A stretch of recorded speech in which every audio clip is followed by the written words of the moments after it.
tout seul au monde dans cette course, cette finale du 200 mètres. Il était véritablement beaucoup trop fort pour ses adversaires.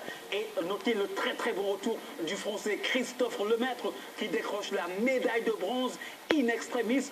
Heureusement qu'il s'est préservé pour les relais du saut 4 fois 100 mètres et il a eu raison de se préserver pour cette finale puisqu'il décroche la médaille de bronze. Et Douglas, le Canadien André Douglas, qui vient également titiller le grand Usain Bolt, mais il est beaucoup trop loin, trop loin d'où la légende Usain Bolt. Et Martina, donc le Néerlandais aussi a fait une belle course qui a terminé presque 4e.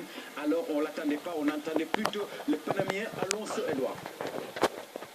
Allez, voilà Bolt, le voici, toujours égal à lui-même. Bolt le souriant, Bolt l'enthousiaste, Bolt le fêteur, Bolt l'ambiant.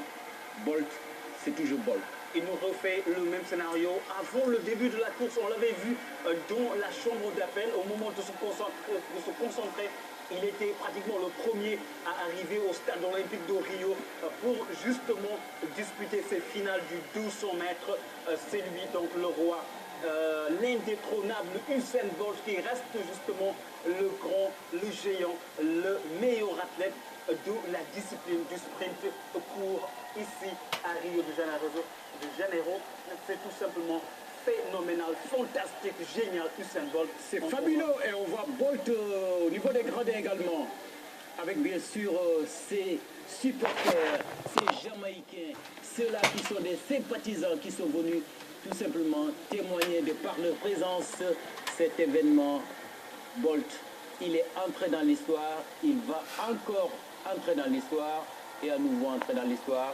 Bolt est le meilleur Tandakha. Alors, regardez le crépitement des flashs sur Usain Bolt. Alors, je disais que la navette spatiale, elle est là et qui va gagner. Je crois qu'à mon avis, c'est d'ailleurs la course la plus simple pour Usain Bolt, puisque vraiment... Il n'y avait pas Galtine. Oui, Galtine, bon. Alors ça, on met aux oubliettes Galtine, mais là, c'est vrai qu'avec Usain Bolt... Aujourd'hui, on parle d'André de Grasse et de Christophe Lemaître. Oui, je crois que c'est la course la plus facile pour Usain Bolt depuis le début de ces Olympiades. Alors pour Christophe Lemaître, moi je vous amène au guide gastronomique. Alors, qu'est-ce que les guides gastronomiques ont dit? On l'a vu tout à l'heure dans ces Christophe Lemaître. Alors, les guides gastronomiques nous disent rien que ça vaut le déplacement. Très bien. Yatmalo, alors, il est toujours là, Usain Bolt. Un trio gagnant avec Usain Bolt, De Grasse et Lemaître. Christophe. Oui, je pense qu'il a un peu contribué à la médaille de bronze de Lemaître.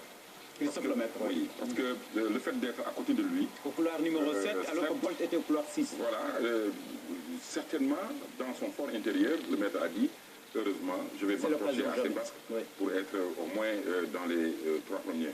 Et il l'a réalisé, hein, il s'est dépensé. Et là, ce qu'il faut retenir aussi, c'est le drapeau du Brésil que Usain avait porté tout à l'heure.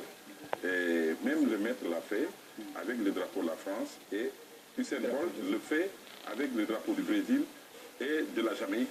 Simplement, c'est pour dire merci aussi aux Brésiliens qui n'ont pas manqué de le supporter pendant